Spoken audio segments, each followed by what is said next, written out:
Buenas noches, bienvenidos a Sala de Prensa. Los ojos del país están puestos sobre el Pacífico por los recientes hechos de violencia en regiones de Chocó, Nariño y Valle del Cauca. Y es que los grupos al margen de la ley han lanzado una ofensiva contra otras organizaciones criminales y contra las autoridades que, como casi siempre ocurre, terminan afectando a la población civil, que debe elegir vivir entre el miedo o iniciar el difícil e incierto camino del desplazamiento. Y en medio de este panorama, el puerto de Buenaventura y sus habitantes son protagonistas.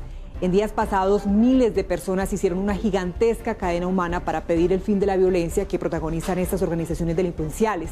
Y como si esto fuera poco, el obispo de Buenaventura, Rubén Darío Jaramillo, denunció amenazas por las denuncias que ha hecho contra el crimen organizado.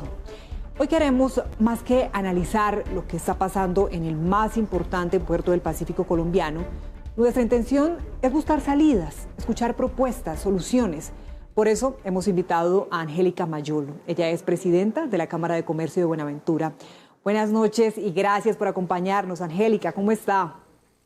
Daniela, un gusto estar con ustedes en Sala de Prensa, dialogando y compartiendo, por supuesto, iniciativas para mejorar las condiciones de Buenaventura y el Pacífico. Desde su perspectiva, ¿por qué Buenaventura está atravesando esta situación? Daniela, Buenaventura, por supuesto, es una ciudad en la que confluyen múltiples factores que impiden su desarrollo, entre esos, pues la incapacidad histórica del Estado colombiano de proveer bienes y servicios y condiciones mínimas. Prueba de ello, pues es que una ciudad con una actividad portuaria tan importante hoy no tenga los servicios públicos de acueducto y alcantarillado garantizados para su comunidad. Adicionalmente a eso confluye en Buenaventura una debilidad administrativa producto de diferentes administraciones locales que en periodos pasados estuvieron involucradas en casos de corrupción, los efectos negativos del narcotráfico que crean cultura de ilegalidad en el territorio y un débil aparato productivo. Nuestra ciudad pues se ha desarrollado con fundamento en un enclave portuario que requiere cada vez menos mano de obra, sin desarrollar actividades que agreguen valor a la carga, sin generar actividad económica importante, y sin duda hoy tenemos una comunidad sin oportunidades de ingresos, con muchas dificultades para encontrar mecanismos para desarrollar sus proyectos de vida en medio de una ciudad con mucho potencial, pero sin condiciones mínimas de desarrollo. Mucho potencial, usted lo ha dicho, Angélica, y me gustaría que nos detuviéramos un instante hablando de esas riquezas de Buenaventura, porque tal vez el resto del país de pronto no comprende la magnitud de lo que representa su puerto, de lo que representa esa ubicación estratégica, lo que representa el ingreso prácticamente de más de la mitad de lo que consumimos en el país. Y yo quisiera que usted nos contextualizara qué es lo que representa Buenaventura para el país en materia de comercio, de empleo, su puerto.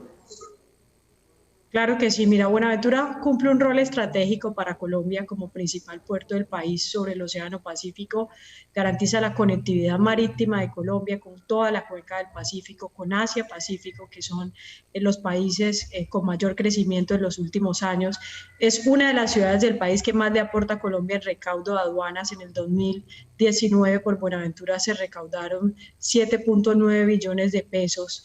Y adicionalmente somos el puerto por excelencia de las exportaciones que usa gran parte de la industria colombiana. Pese a todo ese potencial, pese a una riqueza natural realmente invaluable, con 3 parques naturales en nuestro territorio, con mucha biodiversidad, con un potencial marítimo increíble, pues la ciudad sigue rezagada sin tener condiciones mínimas de servicios públicos, formación de capital humano, entre otras, seguridad, que permita aprovechar ese potencial para el bienestar de su comunidad. Es que eso es lo que queremos entender, Angélica, ¿por qué los recursos que genera el puerto como tal pareciera que no están siendo invertidos entonces en las necesidades básicas, urgentes de los bonaverenses? Bueno, hay algo muy importante que mencionar respecto a las contraprestaciones portuarias. El 80% de los recursos equivale al gobierno nacional y el 20% equivale al gobierno distrital. Es cierto que el sector privado percibe que los impuestos que paga por año en la ciudad no se ven reflejados en obras de inversión social, pero también es cierto que a Buenaventura se le han creado múltiples planes y esfuerzos, y quiero mencionarles algo. Desde 1994 se creó el Plan Pacífico, que en su momento buscaba crear condiciones de infraestructura básica, un plan que no tuvo éxito. En el 2006 el Gobierno Nacional les pide un COMPES, el 3410, para establecer políticas integrales para Buenaventura. Si le hacemos seguimiento al cumplimiento de ese COMPES de 2006, pues tendremos en cuenta que gran parte de esas acciones no se han cumplido.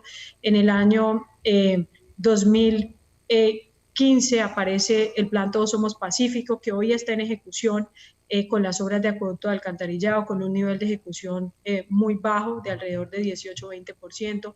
En el 2017, como producto de una movilización ciudadana y del paro cívico, surge el FON Buenaventura y surge también la idea de construir un plan integral para la ciudad de 10 años a partir de una ley. El plan aún no ha sido formulado, apenas iniciará a ser formulado. El FON Buenaventura pues apenas está en proceso de tener un gerente y realmente todos estos planes y programas no han tenido el impacto esperado, no han logrado atender las causas estructurales del problema en Buenaventura, y la expectativa que tenemos tanto del sector privado como la comunidad en Buenaventura es que todos esos instrumentos que se han creado efectivamente se pueden materializar, que logremos estructurar los proyectos de infraestructura básica e inversión social que la ciudad necesita y que por supuesto pasemos de los anuncios a las obras. Uno diría entonces muchos planes, pero poca ejecución. Es como si se quedaran en el papel. ¿Dónde está ese obstáculo? ¿La voluntad de quién? ¿Qué es lo que pasa, Angélica? Yo creo que también confluyen varios factores.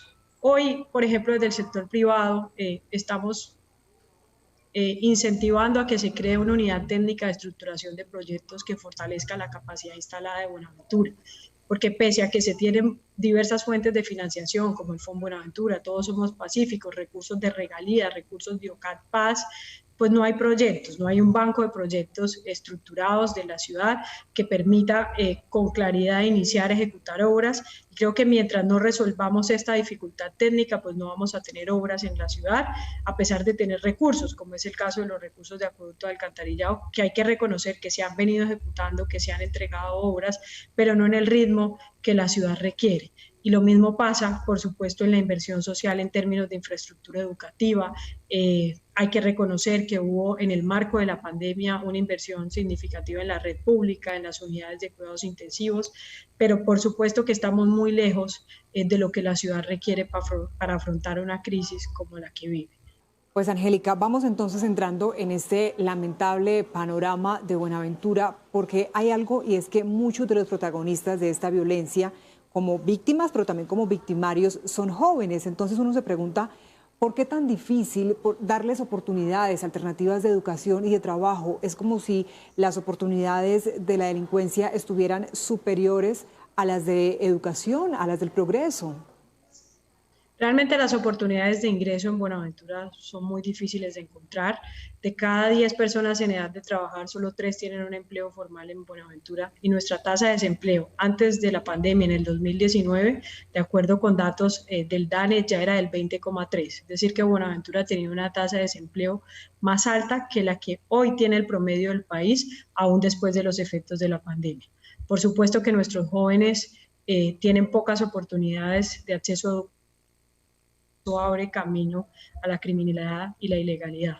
Por eso creemos que en esas condiciones mínimas para que las empresas se instalen en nuestro territorio, para que las empresas crezcan y puedan generar empleo, si no creamos condiciones para apoyar el emprendimiento juvenil y para formar capital humano en habilidades tecnológicas, en bilingüismo y en diferentes habilidades de acuerdo con las necesidades del mercado, va a ser muy difícil que nuestra población joven pueda encontrar oportunidades para desarrollar sus proyectos de vida en Buenaventura.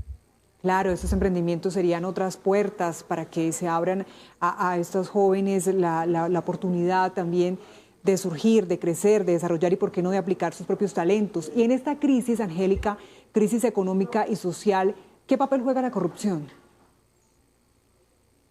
Pues lamentablemente la corrupción siempre será un enemigo del desarrollo de cualquier territorio, porque limitan las posibilidades de inversión social. Infortunadamente en Buenaventura, en periodos anteriores de administraciones públicas, hemos tenido casos asociados a corrupción, pero esto solo ha sido un factor. Yo insisto que realmente el Estado colombiano nunca ha tenido la capacidad de garantizar bienes y servicios, no solo en Buenaventura, en todos los municipios de la costa pacífica, que no hemos tenido realmente políticas integrales, y una de las cosas que más nos ha perjudicado Daniela, es que las políticas del Pacífico colombiano, del litoral, siempre han surgido o por olas de violencia o por manifestaciones ciudadanas. Estamos hablando con Angélica Mayolo, ella es la presidenta de la Cámara de Comercio de Buenaventura.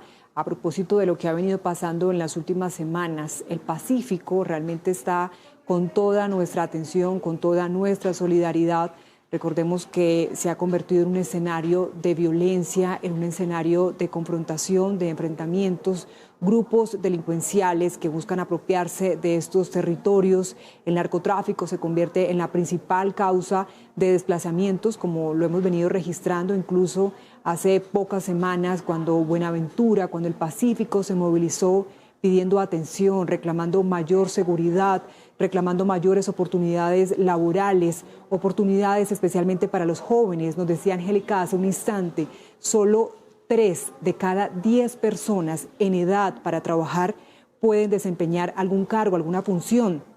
Están reclamando desde la Cámara de Comercio también la posibilidad de que empresas lleguen a esta región, de que permitan que emprendimientos puedan desarrollar todas estas ideas, oportunidades, porque solo así, con oportunidades diferentes a las que les ofrece el narcotráfico, a las que les ofrece la delincuencia, estos jóvenes podrían encontrar otra salida, estas familias podrían encontrar otro sustento.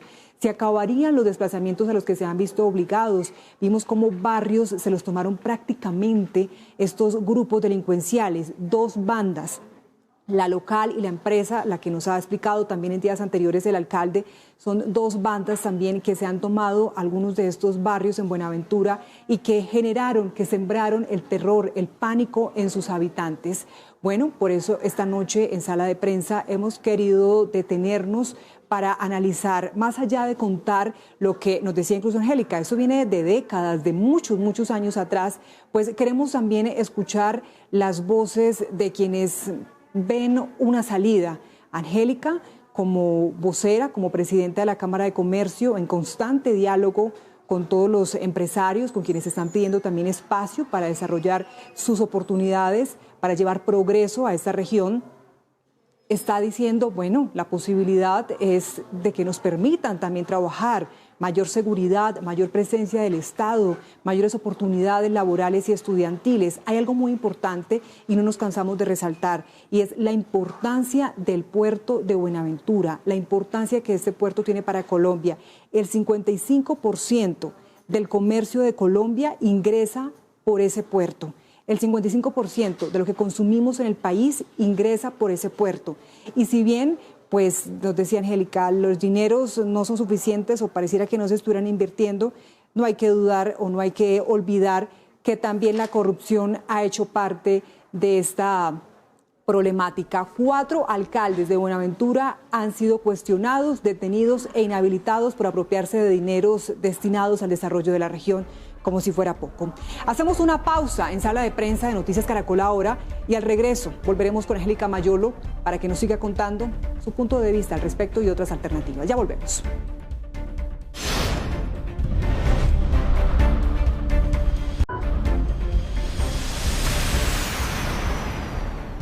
Ya estamos de regreso en sala de prensa de Noticias Caracol Ahora y también ya recuperamos comunicación con Angélica Mayolo, presidenta de la Cámara de Comercio de Buenaventura. Angélica, ¿qué iniciativas están adelantando las empresas y el comercio de Buenaventura para reactivar el empleo, la economía de la ciudad? Bueno, quiero contarte varias cosas, Daniela. En términos de desarrollo empresarial, nosotros estamos trabajando de la mano de USAID y Andiboca a través de Alianzas para la Reconciliación, en un programa que se denomina Tour Emprende, en el que atendemos alrededor de 300 emprendedores, en su mayoría jóvenes y mujeres cabezas de hogar, y los acompañamos a desarrollar sus planes de negocio, establecer mecanismos de financiación para sus iniciativas, estrategias de mercadeo con el objetivo de que sus emprendimientos puedan crecer. También hemos creado el consultorio empresarial desde la Cámara de Comercio de Buenaventura, buscando acompañar esos emprendedores que quieren hacer su tránsito hacia la formalización, pero que necesitan asistencia técnica, mentorías y asesoría. Trabajamos de la mano también de Invest Pacific en apoyar jóvenes de Buenaventura a convertirse en operadores de call centers a través de diferentes compañías y avanzando en procesos de formación de capital humano. Y por supuesto que hay múltiples fundaciones de empresas que están instaladas en Buenaventura o en el Valle del Cauca o el país, que están desarrollando programas de fortalecimiento de emprendimientos, de formación de capital humano, algunas con programas de vivienda, y hay un conjunto de instituciones de cooperación en Buenaventura. Las necesidades de la ciudad son tantas que en ocasiones, a pesar de haber múltiples instituciones apoyando, pues no logramos ver un impacto realmente importante frente a las necesidades de la ciudad, pero hay que reconocer que se está haciendo y que quizás lo que se requiere es no seguir atomizando esfuerzos, sino que todas estas inversiones del sector privado trabajen más de la mano y de manera más articulada. Y quisiera que usted también sea la que nos explique lo que significa el desarrollo de estas iniciativas en lo que ayudarían al Pacífico en general, Angélica. Bueno, nosotros quiero contarte desde algunas entidades del sector privado.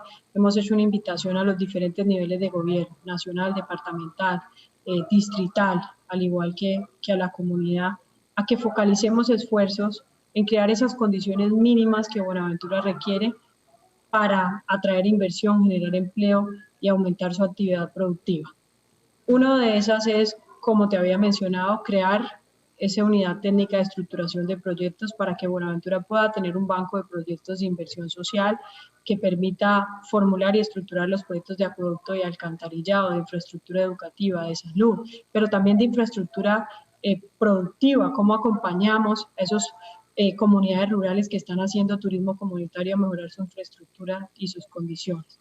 Adicionalmente a eso, hemos insistido en que Buenaventura requiere un régimen especial de tributación o una nueva declaratoria de zona económica especial donde se creen incentivos tributarios similares a los de la ley PAES, que el país recordará que con los incentivos que se conocieron en la ley PAES, en el norte del Cauca y en el Huila, lograron instalarse nuevas empresas e industrias que sin estos incentivos no hubieran llegado. Así que creemos que Buenaventura requiere un régimen especial tributario para que industrias puedan llegar a nuestros territorios de la mano, por supuesto, de construir esa infraestructura básica.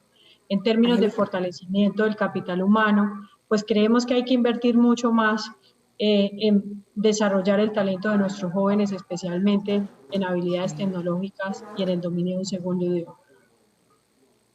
Angélica Mayolo, además de eso que nos acaba de decir, ¿hay algo de pronto que desde la Cámara de Comercio se quiera también insistir, haciendo un llamado al gobierno? Sobre todo en estas tres iniciativas, en avanzar en capacidades técnicas para estructurar proyectos de infraestructura básica como acueducto de alcantarillado, infraestructura educativa, infraestructura de salud, infraestructura productiva. En crear este régimen especial tributario para Buenaventura es una gran oportunidad de promover que industria y desarrollo logístico se instale en Buenaventura y que focalicemos también recursos en formar el capital humano y en ofrecerle oportunidades a nuestros jóvenes. Este es un trabajo que no solo depende del gobierno nacional, sino también del departamental y del local, y en el que el sector privado, por supuesto, tiene que seguir aportando para el desarrollo de esta comunidad. Bien, pues es Angélica Mayolo, presidente de la Cámara de Comercio de Buenaventura, a quien le agradecemos que esta noche nos acompañe para contarnos otro punto de vista y las propuestas, ese llamado también que están haciendo los empresarios desde Buenaventura, buscando el bienestar, buscando solución, buscando otra mirada realmente a nuestros habitantes, a nuestros colombianos, a nuestros jóvenes específicamente. Muchas gracias, Angélica. Muchísimas gracias a ustedes por el espacio. Queremos cada vez pues enviar un mensaje desde Buenaventura, más desde la potencialidad de cómo el país debe volcar su mirada a Buenaventura para crearle esas condiciones mínimas que permitan desarrollar nuestro potencial y generar mejores oportunidades para nuestras comunidades. Muchas gracias a ustedes por el espacio. Bien, y a esta hora llega también Ricardo Ospina para contarnos qué tiene hoy en su radar. Ricardo.